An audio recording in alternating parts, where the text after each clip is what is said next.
You think a casino makes money because the odds are tilted against you. That's the part everyone knows. And it's the least interesting part. The real machine is quieter. It's the chips that don't feel like money. It's the free room that isn't free. It's a building with no clocks and no windows, where it's easy to lose track of time. The house edge is just the headline. Here's how a casino really makes money. Here's the obvious version. Every game on the floor is tilted slightly toward the house. On American roulette, the 2 green zeros tilt the wheel in the casino's favor. On blackjack, the rules nudge it. On slots, the machine is programmed to pay back less than it takes over millions of spins. So in theory, the longer you play any game, the more the math grinds in the casino's favor. Win some, lose some, but on average, the house keeps a sliver of every bet. That sliver is called the house edge. And here's what surprises people. On many games it's small, sometimes just 1% or 2%. Blackjack played well can get the house edge down toward a fraction of a percent. This isn't a slot machine that eats your money in one gulp. It's a slow, patient grind. People walk in thinking the edge is tiny, I just have to beat it tonight. And sometimes they do. They walk out winners, and they tell everyone. So if the edge is that thin, and people genuinely win sometimes, how is the casino one of the most reliable, most profitable machines ever built? The answer isn't the edge. It's everything wrapped around it. Because the edge is tiny, but the volume is enormous. And researchers who study gaming floors describe much of that environment as built to extend play. A 2% edge means little on 10 bets. On 10,000 bets it adds up reliably. So the more bets a player makes, the more that small edge works in the house's favor. Start with the chips. You hand over real cash and you get back colored plastic. That swap is doing quiet psychological work. The moment your money becomes a token, your brain stops treating it like money. Behavioral researchers have a name for this. Tokens lower the pain of paying.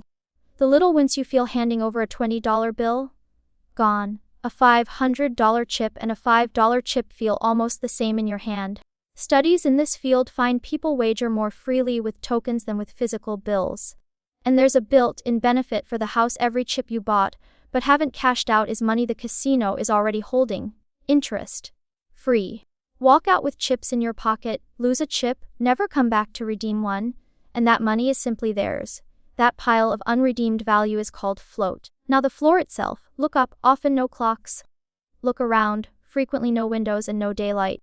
According to researcher Natasha Dauschlull, who studied casino floors in depth, the carpets are loud and busy, the layouts can disorient, and the exits are often set behind the gaming floor, so leaving means walking past more machines. She also documents how many slot machines are tuned to deliver frequent tiny wins, lights, sounds, a little jingle, even on spins that net a loss. She calls these losses disguised as wins. In her account, the design goal is to maximize what the industry calls time on device.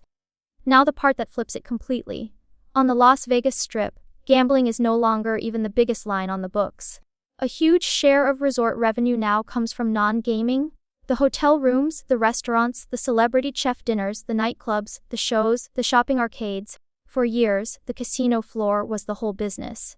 Today, the floor is the magnet that fills a resort that earns most of its money somewhere else entirely. Vegas figured out it could charge $200 a night for a room, $40 for a cocktail, and hundreds for a club table, all to people the floor pulled in. And then there are comps. The free room, the free buffet, the show tickets, the limo from the airport.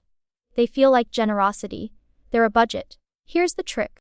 When you put your loyalty card into a slot machine, or hand it to a dealer, the casino starts tracking everything. Your average bet, how long you play, which games. From that it calculates a number called your theoretical loss. What your play is mathematically expected to be worth to them over time. Not what you actually lost tonight. What you're worth on average. And they give back a slice of that theoretical loss in comps, precisely calibrated to keep you in the building longer. The free stake isn't a gift. It's a customer retention cost budgeted against the money they expect to win from you. The high roller who gets the free penthouse suite is the one the math says will lose the most. The loyalty card isn't a perk.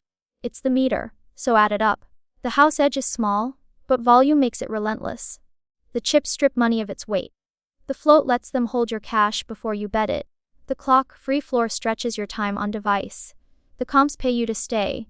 And the hotel, the food and the show quietly out earn the tables. A casino doesn't sell gambling. It sells time inside a machine built to keep you there, and it monetizes that time 5 different ways at once. Once you see this, you'll spot the pattern. The most profitable businesses rarely make their money where your attention is pointed. Next time we'll walk into a place where the prices in the window are sometimes a loss on purpose. The supermarket. Where the money really comes from is never where they point you.